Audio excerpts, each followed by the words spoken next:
Okay, so I'm interviewing my parents, Allison and Dan Gaffney, on the blizzard of 1978. Can you each please give us an idea of what general life was like around this time? Well, back in 1978, I was a junior in high school, and life was basically just a lot of fun. I had a bunch of friends. I lived in Rutland, Mass. At that time, we all had snowmobiles, so we used to do a lot of snowmobiling after school and on the weekends, especially in the winter. I was a sophomore in high school, and we lived on a lake in West Brookfield, Massachusetts. And the lake was frozen, and we also had snowmobiles, and we just played outside, ice skating, snowmobiling on the lake, all kinds of stuff. But same kind of life you might have this year, today. Okay, so do you remember where you were when the snow started to fall? We were home. Yes, we were all at home. My entire family, all 6 of us were at home. I don't exactly remember what time of day the snow started to fall, but around 9-ish. We clearly were all home. Okay.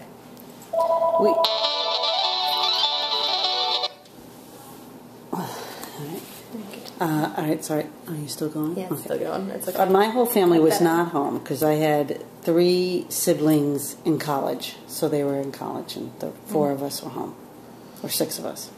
Okay. So as the storm started to enter Massachusetts and you kind of realized, oh goodness, this could be a big storm, what were kind of the general feelings that went on? I think that we had an idea it was going to be a big storm. We're always looking for big storms. Everybody loved the snow, and we all wanted snow. I don't think that we really knew that it was going to be as big as it actually ended up being.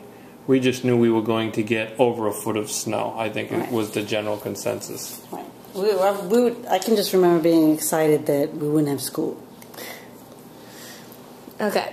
So this is more of a question for you, Dad. What were the shoveling conditions like, and how did you guys prevent yourselves from being trapped indoors? Or I don't know if you knew anybody who was trapped in a car on the highway. The conditions during the storm were wild. It was a true blizzard. I remember we have a large driveway, and we had to shovel areas of the driveway, but we did have a plow. A friend of ours had a plow with a pickup, and he came down to plow the driveway, and he actually came in the house for about an hour and kept his truck running in the driveway, and when he came out, the truck was completely covered and frozen, and he could not get into it. So it took us another hour to dig and shovel the plow truck out of the driveway and be able to get him on his way. Oh, wow. And I do remember we shoveled multiple times to keep the driveway and the garage doors and the front and back walks open. I don't know if any of your brothers had any trouble with that driveway. Well, I did not have to. We had a snowplow thing, but our house is elevated up, steps coming into the house, so we really didn't have the problem of being trapped in the house. Okay. And then, seeing as you both did get out of the house, did you guys attempt to travel anywhere? Like, were you prepared enough that you had needed to go to the grocery store or to go get gas? Well, like I said, we had snowmobiles, so we had more or less free run of the town on the snowmobiles. So we could go to the store on the snowmobiles. We could go to a friend's house. We could run across town on the snowmobiles, just because there was nobody other than the plow trucks. There was absolutely nobody on the roads. Right. We just didn't go to the store. We just ate whatever. To this day, I cannot eat Girl Scout cookies because it's all we ate for 3 days. Or Girl Scout cookies because there was nothing else in the house. It was the only time my parents' fireplace was used because my mother put her teapot over the flames of the fireplace to get hot water to make her coffee in the morning. All right, so did either of you experience any flooding at your house? not at our house, but we had just purchased a house in Hull, and it was prior to us completely renovating it. There was tremendous flooding in Hull. Where the house is located, there is a bay, and actually the house is on a peninsula, and there's a very narrow point in this peninsula where the playground is. And the water runs. This was before the pump house, as you know it, was there. So the water would actually link and flood the entire bay, all the way through the playground. And it was pretty common. It would happen once or twice a year. And I do remember that there was over 5 feet of water in the street. And the water didn't come into the house because the house is slightly elevated, but it did come up to the floorboards of the house. Oh, wow. Okay. Because of a lot of failed forecasts at the time, saying, oh, there's going to be a huge storm, and then you wouldn't even get any snow, a lot of people didn't give the forecast that was given kind of a second glance. And so, also because the snow didn't start falling as early as they said it was supposed to, when you guys heard the forecasts, or when your parents did you really think, oh, this is going to be a really big storm, or did you just think, oh, it's just another failed forecast? We never really thought about it coming. Not like this last blizzard. Never really thought about the snow coming. It just was there. Just started. And it wasn't as hyped as it is nowadays. I mean, granted, the technology is much better, but it was kind of like a 50-50 forecast, the way weather people used to work back at that time. So it's not that you didn't take it seriously, but there would, it could be 6 to 16 inches, and it wouldn't be overly surprising. So this is also about the weather forecast. According to general weather reports, the blizzard warnings were given 15 hours in advance, which was a really good time period for 1978. I kind of already went over this, but were you very well informed? I know you said you didn't really think about it coming, but when it did come and when it started to come, were you like, okay, this is what we need to do, we need to get prepared? Well, we knew that it was coming. We knew it was going to be a big storm. We didn't know it was going to be a blizzard, but whenever a big storm was coming, we always made sure we had gas in the vehicles and that we had milk in the refrigerator and bread and the normal stuff. I think that we did some of that to get prepared prior to the storm. I can't remember doing any of that.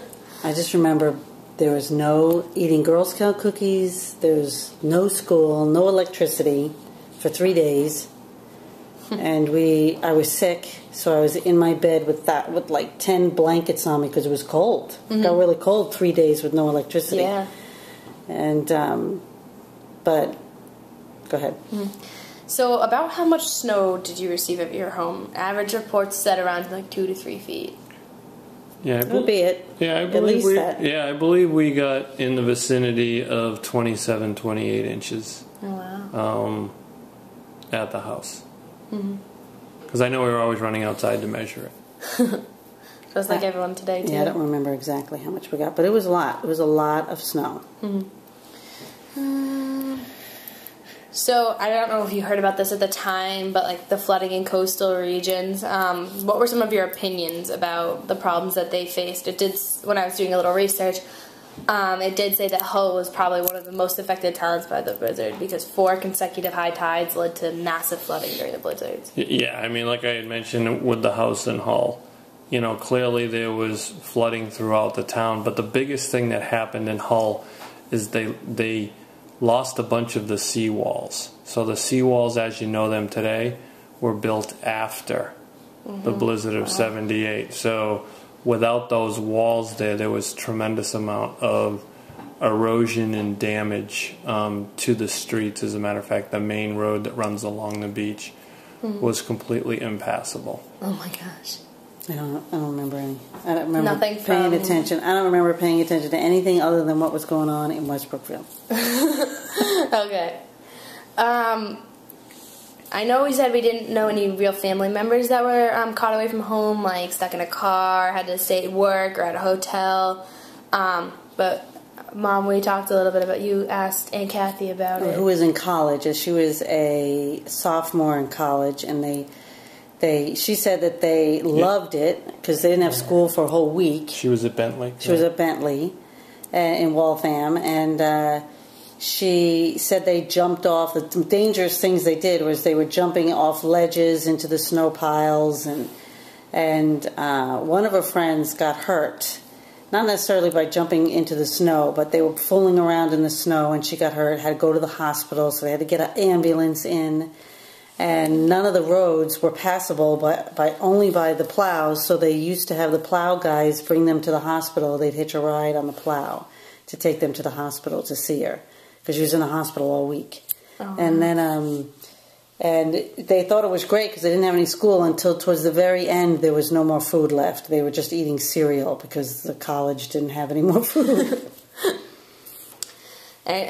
This is kind of piggybacking off that. What was your personal food situation like during the blizzard? A lot of people did have to get food from the local colleges where it would be airlifted in. Oh. No, I just remember the Girl Scout cookies, and I can't remember anything else, just that. Like I said, to this day, I cannot eat Girl Scout cookies anymore because we ate all of them. And that's all we ate. It was terrible. Yeah, I don't really remember food being a big deal, and I'm not sure why. I can't recall it, being hungry or not having enough food in the house or any of that. I don't know if it was because we could get out, but I don't think that the stores were open, so I really don't. I really don't know. Oh, okay. Did you lose power, and what was it like to live without power for however long yours was out? It was the whole 3 days. We had no power. And it was cold. And like I said, I remember it being very, very cold. But we could still flush toilets. We could still do all that. And our phones still worked. Because it wasn't electrical phones, or you just landlines. Yep. And what we eventually did, because by the third day, I think my mother was ready to go crazy with us in the house. Where their business in Broomfield Precision, had electricity. So that last night, they brought us all to there, and we got food. My mother had gone out and got food, and we ate dinner there. There was electricity. We played on the machines. We played in the office, and so they had electricity there. And then that night we went home, and the electricity was on. Oh, that's good. And I think we were out for about 3 days, maybe 4. We had 2 fireplaces in the house. So the house, I don't remember being really cold. I do remember being downstairs in our basement where we had a big fireplace. That we spent most of the time down there staying warm. But that's how we did it in the house. But yeah, it wasn't like we were out for a very long time, just 2 or 3 days maybe. I can't quite remember. It was the longest we had ever been out of electricity. It was like, yikes. All right, so any other, just general coping, what did you do to entertain yourselves during these 3 days without power, although television wasn't huge back then? Well, it was huge. It was huge. Okay, I'm sorry. We watched shows every night. No, granted, I remember not feeling well, so I was in bed, but we went outside and played in the snow all day long. You were outside all day long, either shoveling the snow off the lake so we could skate, or you were snowmobiling, but you were outside playing all day long. Yeah, we had the snowmobiles, so we were on the snowmobiles all day. I mean, we could, go anywhere in town on the snowmobiles. The gas station, I just remember the gas stations were open. They did have emergency generators, so we were even able to get gas for the snowmobiles. And I do remember traveling down this one road in Rutland where a friend of mine had a beautiful farm up on a hill. And that road, because of the drifting that existed on that road was closed for over a week. They had to get special equipment in there to actually dig it out. But I do remember riding the snowmobiles down that road and parking on top of the snowdrifts, and they were over 15 feet tall. Oh my The gosh. snowdrifts, and we would leave our snowmobiles up there and go talk to our friends that were right there. But it was a lot like the storm that we recently just had, as far as the drifting and the blowing snow. Many of the other was storms huge, yeah. that we have, you don't get that blowing snow because the snow's wet and heavy. Yeah. All right, so how would you compare the blizzard of 78, any experience you had, to the ice storm of 2008? So that's a good comparison, because I actually went back to Rutland during the ice storm with my father. And the difference with the ice storm is there were certain roads that were just all closed in Rutland. So the ice storm hit so bad up there that whole areas of town were closed. Roads were really impassable. Whereas Even on the snowmobiles? no, with the ice storm. And the ice storm was very different because there wasn't that much snow, but there was it was almost like there was thousands and millions of ice cubes there. You were plowing ice cubes because the ice had frozen on the trees, and then it had broken off, and it was just it was too dangerous because there was a lot of trees and branches and all that stuff in the road. With the blizzard, there was no debris in the road, and as soon as the plow went down, the road was opened up, and they tried to keep it open. But with the blizzard, with the ice storm, there was a lot of damage that had to be cleaned up to get roads reopened because of the trees. But the ice storm, I don't remember getting forecasted with an ice storm. I remember the ice storm being at night, hearing all the trees breaking and cracking outside and going, what is going on out there? And not until the next day. Right. That's a good point. There was no real forecast about the ice storm going to happen. And the clearly next morning not at you the woke level. up. They were talking about some ice, but not at the level damage that we they ended gave. up with in Central Mass. And so you woke up the next morning with, what is this? Yeah. All right, and also, how would you compare 78 to the October snowstorm that we had in 2011? I can see that it would be different in terms of debris. Well, there again, that's a good example of the October storm, because that was a heavy, wet snow. So there was no blowing. But there was more damage from that storm, I believe, just due to, the heavy, wet snow. There were leaves still on the trees. So there again, it caused that damage that kept things shut down, as opposed to just the physical depth of the snow. Yeah. And even the blizzard just a couple of weeks ago. 2013, yeah. I didn't feel like it was anything. We didn't lose electricity. I felt this blizzard we just had was 2013, much. that was my next question. How would you compare it to 2013? It was nothing. I felt like this blizzard was nothing. Right, and I do believe that from a forecasting perspective, they were spot on this one. Oh, I mean, yes. the forecasting models have gotten so good now that, it's odd if they're off a few inches, let alone a few feet. So we knew about it. We were prepared for it. It started and snowing like the Mom moment. said, because we had power the whole storm, Right. it was really a non-event. Yes, it was fun to actually see blowing snow and drifting, but from a security and an inconvenience perspective, it was nowhere near the same, even though the depth of the snow was the same. I know. I felt like the 78 storm, it snowed forever. While this just was like a 24-hour snowstorm, the last blizzard, and that was it. But the other one, I have to wonder if it snowed for more than that. I don't think so. I think it snowed similar time, yeah. I think it only snowed 24, 25 hours.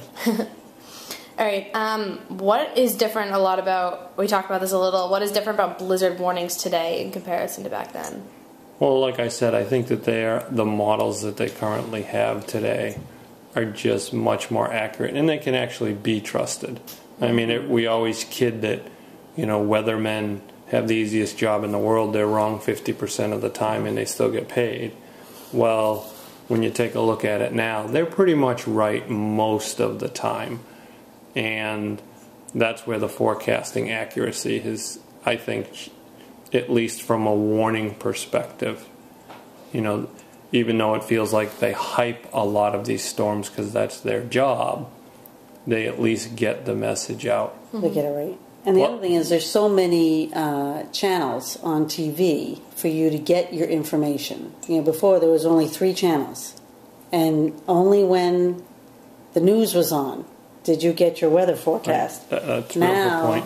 there are so many channels on TV that you can literally, and the computer, Right. that you can literally go around the computer and get a forecast Oh, wow. immediately. So what makes you feel a little better or safer about having a blizzard of that same caliber now in comparison to back then? Well, I just think that there's a lot of things that are different. We do have a generator at our house, so from that perspective, we'd never be cold. We'd always have water. And then really the only thing that you're worried about is food. And from that perspective, you get enough notification that if you don't have enough food in your house, well, shame on you. Well, that's exactly right. That's Because exactly there's right. plenty of notice as to when these storms are coming. That's exactly correct. You know, just you can be totally prepared because you know almost exactly. I mean, that last blizzard in last month, I mean, it started snowing the moment they said it would start snowing. It was it was amazing. So you could be totally prepared before it happens.